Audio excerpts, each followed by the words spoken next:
Vous venez de voir il y a quelques instants dans le journal télévisé le début du reportage des envoyés spéciaux de la télévision française à Fréjus. Il était normal, puisqu'il s'agit de vous informer le plus rapidement possible, que le journal télévisé ait la primeur de ces images.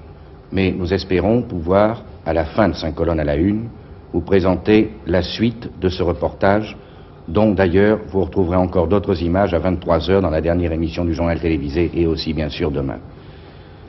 Car depuis hier, depuis la catastrophe qui s'est abattue sur le midi de la France, pour nous, journalistes de la RTF, il n'y a plus, il ne doit plus, il ne peut plus y avoir le programme de 5 colonnes à la une et le programme du journal télévisé et tel autre programme. Il y a la télévision française dont tous les efforts sont tendus vers un seul but, celui de vous apporter le plus rapidement possible le reflet de l'événement.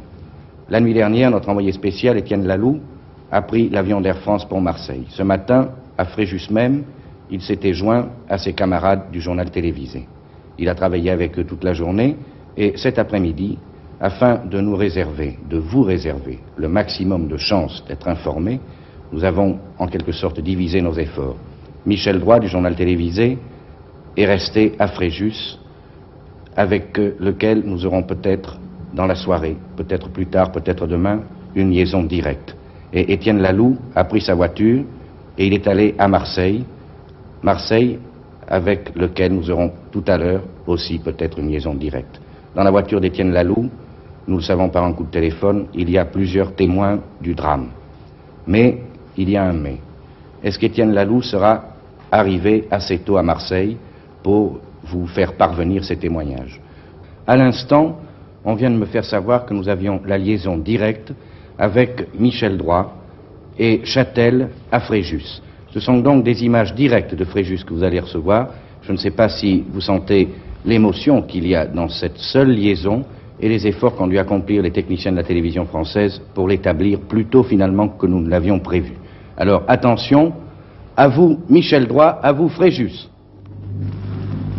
Nous parlons donc en direct de la mairie de Fréjus, une des salles où depuis hier ont été centralisés les bilans et les secours. Et j'ai à côté de moi Monsieur Léotard, maire de Fréjus, que je vous présente. Monsieur Léotard, vous êtes depuis hier le maire de la ville la plus douloureuse de France. Et pour la première fois, vous avez l'occasion de vous adresser, grâce à la télévision, en direct à tous les Français, en tout cas une très grande proportion des Français. Je voudrais que vous sachiez bien que vous pouvez tout dire et que vous devez tout dire ce que vous savez ce soir. À la fois le bilan exact tel que nous le connaissons maintenant, ensuite ce dont vous avez besoin et, si vous le savez, les responsabilités. Alors je voudrais que nous commencions par le bilan. Quels sont les chiffres actuels tels que nous les possédons?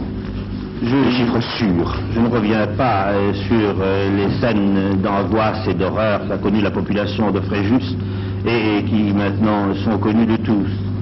Mais je voudrais citer quelques chiffres qui sont tristement éloquents dans ce domaine.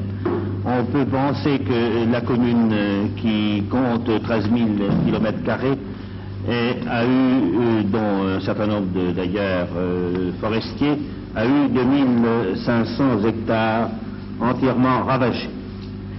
En ce qui concerne les dommages immobiliers, le nombre de maisons complètement démolies est certainement supérieur à 100 et le nombre d'immeubles endommagés est de l'ordre de 700, si bien que le montant des dommages purement immobiliers est de l'ordre du milliard.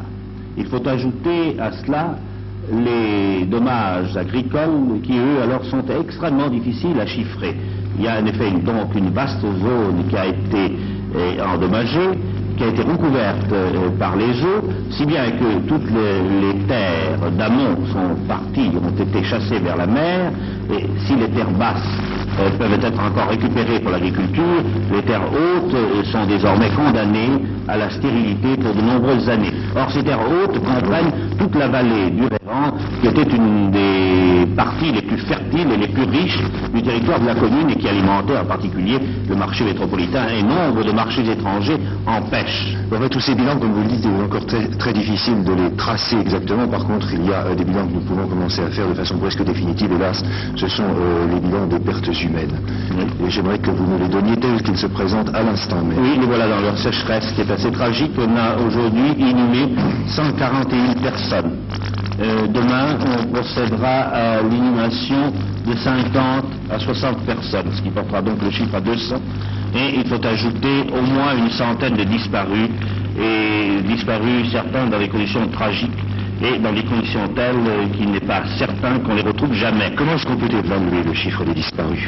Eh bien, par des familles ou des personnes qui viennent demander des renseignements ou qui attestent que telle personne n'a pas donné signe de vie depuis 3 jours. Et il est évident que chaque heure qui passe restreint les chances qu'on a de les retrouver. Auprès du barrage, vous me citiez tout à l'heure un exemple assez effrayant. Oui, auprès du barrage, il y a des engins mécaniques qui ont 3 mètres de haut et qui arrivent à peine à affleurer la couche de vase. Si bien que s'il y a des corps qui ont été emportés par le flot, puisque c'est malheureusement à craindre étant donné la proximité du barrage, on peut penser que ces corps gisent sous 3 mètres de boue, ce qui rend l'enlèvement extrêmement difficile, pour ne pas dire impossible. Ce qui est effrayant, je dois dire, c'est la proportion d'enfants parmi les victimes. Je crois qu'il y en a déjà presque 50, oui, plus de 50. On vous donnait tout à l'heure le chiffre de 53. Vous savez, on vous a montré déjà beaucoup d'images de ces inondations, de cette catastrophe au cours du journal télévisé. Il y a les choses que l'on peut montrer, et puis il y a aussi les choses que l'on voit, mais que l'on ne peut pas montrer. Et je dois dire que tout à l'heure, j'ai été dans une école de Fréjus qui a été transformée en une morgue provisoire pour les enfants. Et le spectacle que j'ai vu était une chose affolante, effrayante. Des corps d'enfants alignés les uns à côté des autres que leurs parents n'ont pas encore pu venir reconnaître. Et je crois que celui vraiment qui n'a pas vu ça, qui n'a pas vu ces corps d'enfants de tous les âges, morts dans l'attitude où la catastrophe les avait surpris, je crois que celui qui n'a vraiment jamais vu ça ne peut pas apprécier à sa vraie valeur ce qu'est le sourire d'un enfant vivant. Je ne crois pas. Je ne sais pas si vous avez eu cette... Oui, visité la mort. Il y a effectivement, je crois, un spectacle plus atroce que celui des champs de bataille.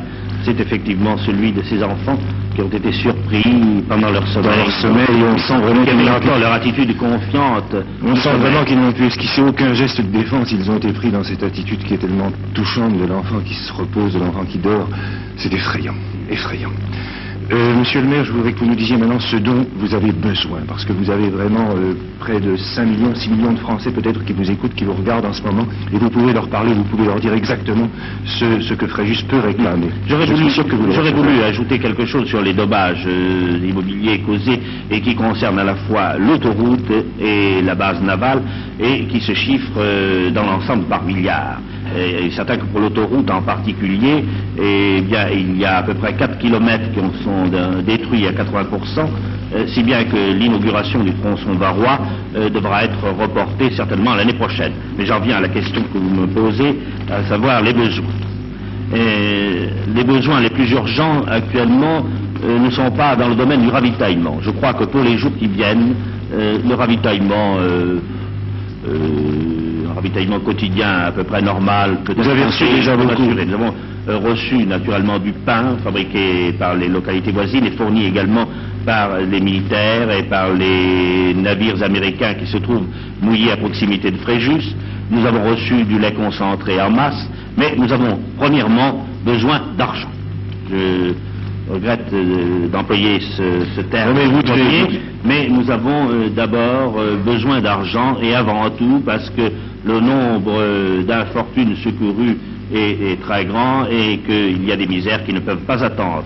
Dans la journée d'aujourd'hui, on a distribué, et ce sont des premiers secours d'urgence, on a distribué 2 800 000 francs environ, dans la seule journée d'aujourd'hui. Et encore une fois, je ne parle que des secours qui sont destinés à remédier aux misères les plus criantes. Alors, dans l'immédiat, nous avons donc besoin d'argent. Et nous avons besoin également du concours de toutes les entreprises, et non seulement des entreprises locales, mais des entreprises plus puissantes à l'échelon régional, pour assurer le déblaiement. C'est une tâche extrêmement urgente, puisque d'une part, il y a le souci légitime des familles de récupérer les corps qui peuvent être encore sous les décombres, et il y a également une raison sanitaire sur laquelle je n'ai pas besoin de m'étendre, et c'est donc le déblaiement qui passe au tout premier plan de nos soucis.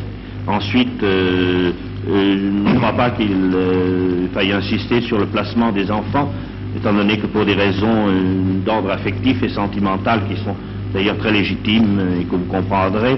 Et les mères de famille, dans la situation présente, répugnent à se séparer de leurs enfants.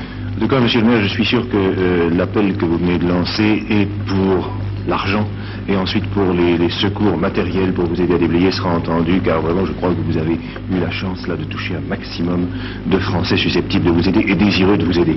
Maintenant, il y a une dernière question que je voudrais vous poser.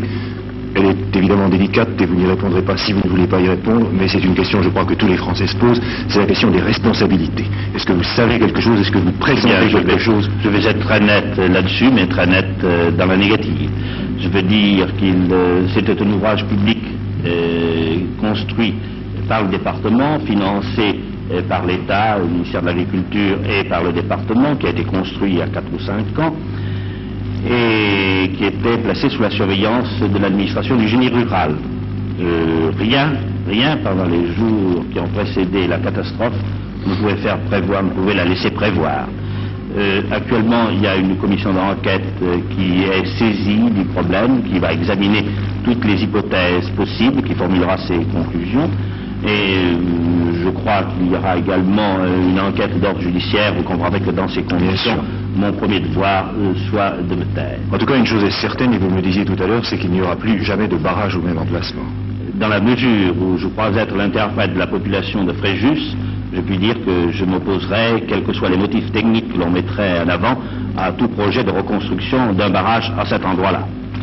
Monsieur le maire, je vous remercie. Nous aurons encore l'occasion, je crois, de reparler en direct de Fréjus, peut-être avec vous, peut-être avec d'autres personnalités. Je vous remercie. Je voudrais simplement adresser un remerciement à toutes les personnes et à toutes les collectivités de tous les pays du monde qui nous ont envoyé des fonds, et au général de Gaulle qui a bien voulu invoquer la solidarité nationale qui est présente à tous les esprits. Monsieur le maire, merci. Nous vous reparlerons encore de Fréjus, vraisemblablement demain. Nous essaierons de vous montrer des images en direct. De toute façon, vous aurez également des images qui passeront dans les différentes éditions du journal télévisé. Monsieur le maire, merci. Ici Fréjus, à vous Paris.